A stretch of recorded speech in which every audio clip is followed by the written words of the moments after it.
పల్నాడు జిల్లా సత్తెనపల్లి యూత్ కాంగ్రెస్ అధ్యక్షుడు లక్కరాజు రామారావు ఆధ్వర్యంలో వైసీపీ మంత్రులకు వినతి పత్రాలు అందజేశారు. ఇందులో భాగంగానే మంత్రి అంబటి కార్యాలయానికి వెళ్లినట్లు చెప్పారు. అంబటి అనుచరులు పోలీసులు అడ్డుకొని దాడికి పాల్పడ్డారని ఆరోపించారు. ప్రతి సంవత్సరం జాబ్ క్యాలెండర్ ఇస్తానన్న ముఖ్యమంత్రి ఎందుకు ఇవ్వలేదని ప్రశ్నించారు.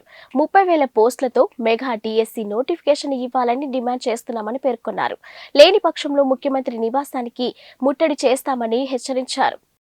అమలు చేస్తేనే నేను ఈ రాష్ట్రంలో ఓట్లు అడుగుతానని చెప్పినటువంటి జగన్మోహన్ రెడ్డి గారి మాట తప్పిన విధానాన్ని ప్రశ్నిస్తూ మెగా డిఎస్సిలో అన్ని ఖాళీల్ని భర్తీ చేయాలని యువజన కాంగ్రెస్ రాష్ట్ర కమిటీ నేతృత్వంలో దాదాపుగా ఈ రాష్ట్రంలో ఉన్నటువంటి మంత్రులందరినీ కలిసి వినతి పత్రాలు ఇస్తూ వాళ్ళకి సంబంధించినటువంటి అంశాలని మరి మంత్రుల దగ్గర ప్రస్తావిస్తూ మీరు ఈ విషయంలో మీ మాట తప్పకూడదు, నిరుద్యోగులకి న్యాయం చేయాలని డిమాండ్ చేస్తూ యూత్ కాంగ్రెస్ ఈ రోజున పల్నాడు జిల్లాలో అంబటి రాంబాబు గారి ఇంటి దగ్గరికి వెళ్ళిన సందర్భంలో ఆయన ముఖ్య అనుచరులుగా ఉన్నటువంటి కొంతమంది రౌడీలుగా వ్యవహరించి వీళ్ళ మీద దాడి చేసి వారితో పాటు స్థానిక పోలీసులు కూడా కుమ్మక్కయ్యి అత్యంత నీచంగా కిరాతకంగా యువజన కాంగ్రెస్ కార్యకర్తల్ని నాయకుల్ని కూడా ఒక పశువుల కంటే హీనంగా ఈడ్చుకెళ్ళి పోలీస్ స్టేషన్లో పడేసేటువంటి సందర్భాన్ని కాంగ్రెస్ పార్టీ ఆంధ్రప్రదేశ్ కాంగ్రెస్ కమిటీ తరఫున ఖండిస్తూ ఉన్నాం.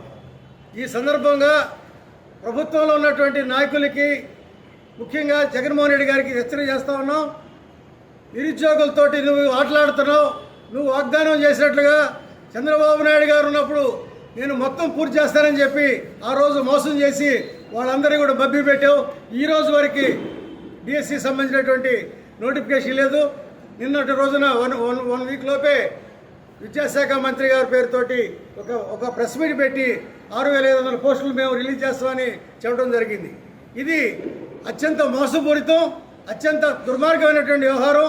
ఈ విషయాన్ని ప్రజల దృష్టికి, ప్రభుత్వం దృష్టికి తీసుకెళ్లడం కోసం బాధ్యత కలిగిన యువజన కాంగ్రెస్ అఖిల భారత స్థాయి నాయకత్వం యొక్క మార్గదర్శకత్వంలో మా రాష్ట్ర అధ్యక్షురాలైనటువంటి షర్మిల గారి నాయకత్వంలో వారు ఈ రోజున ఈ కార్యక్రమం స్వీకరిస్తే, ఆ కార్యక్రమంలో అంబటి రాంబాబు గారు మంత్రిగా ఉండి గతంలో యువజన విభాగానికి జిల్లా అధ్యక్షుడిగా పనిచేసినటువంటి ఆయన ఈ పార్టీ ద్వారా ఎమ్మెల్యేగా అనేక పదవులు పొంది ఈ రోజున ఆయన అనుచరులు కాంగ్రెస్ పార్టీ యువకులైనటువంటి మరి చదువుకున్న పిల్లలు ఉన్నారు, న్యాయవాదులు ఉన్నారు. ఇందులో వాళ్ళందరినీ కూడా చాలా ఇబ్బందికరంగా వ్యవహరిస్తూ బూతులు తిడుతూ షర్మిల గారిని నిందిస్తూ అత్యంత దుర్మార్గపూరితంగా వ్యవహరించిన పద్ధతిని ఖండిస్తూ ఉన్నాం. మంత్రి గారికి ఈ సందర్భంగా విజ్ఞప్తి చేస్తూ ఉన్నాం, మీరు బేషరతుగా క్షమాపణ చెప్పాలి. మీ ఆఫీసులో ప్రజాస్వామ్యతంగా మీ దగ్గరికి వచ్చి వినతి పత్రాలు ఇస్తానికి వచ్చిన వాళ్ళని ఆహ్వానించి మాట్లాడాల్సినటువంటి ఒక ప్రజాస్వామిక ప్రక్రియని మీ ఆఫీసు తప్పింది. మీ కార్యాలయంలో ఉన్నటువంటి వాళ్ళు మరి ఆ రకమైనటువంటి దాడి చేయడాన్ని మీరు ఖండించాలి. పోలీసులకు కూడా హెచ్చరిక చేస్తూ ఉన్నాం. పోలీసులు వాళ్ళని ఈ గంటా గోపీనాథ్ అతనికి తలంతా కూడా ఈ రోజున స్కాన్ చేయించాం. ఆ తలకి ఈ రోజున చాలా పెద్ద ఎత్తున దెబ్బలు తగిలినాయి, లోపల దెబ్బలు తగిలినాయి, ఒళ్ళంతా హోనం చేశారు. మళ్ళీ ఆ వ్యాన్కేసి కొట్టారు. రామారావు గారు రాష్ట్ర అధ్యక్షులు వీరిపైన దాడి చేశారు. పవన్ గారు, తర్వాత అట్లాగే సందీప్ గారు యువజన కాంగ్రెస్కి ఆయన 2 ఉపాధ్యక్షులు, అనేక మంది జిల్లా కాంగ్రెస్ నాయకులు వీళ్ళంతా కూడా ఉన్నారు. వీళ్ళందరినీ కూడా రాష్ట్ర స్థాయిలో వచ్చిన నాయకులు కూడా అవమానిస్తూ, హేళన చేస్తూ, బూతులు తిడుతూ ఈ రకమైన దాడి చేయడాన్ని కాంగ్రెస్ పార్టీగా ఖండిస్తున్నాం. పోలీసులు హెచ్చరిక చేస్తా ఉన్నాం, మీరు ప్రజాస్వామ్య పరిరక్షణలో ఉండాలి. ఒక నిరసన తెలియజేసే హక్కు. షర్మిల గారు ఇచ్చిన పిలుపు మేరకు యూత్ కాంగ్రెస్ అండ్ ఎన్ఎస్ఏ వారు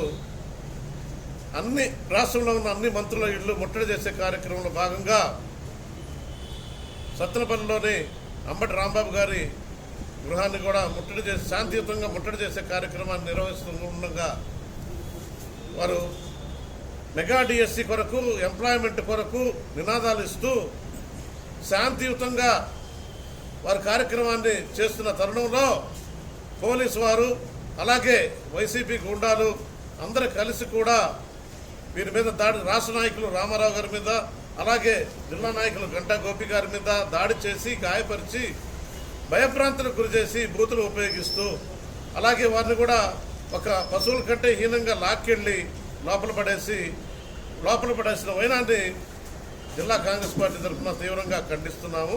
ఎందుకంటే ఒకప్పుడు అంబటి రాంబాబు గారు కూడా యువజన కాంగ్రెస్ నాయకులే. యువజన కాంగ్రెస్ నాయకుల నుంచి ఎమ్మెల్యే అయ్యి తర్వాత ఇప్పుడు వేరే పార్టీలోకి వెళ్ళి మంత్రివర్యులుగా ఉండటం జరిగింది.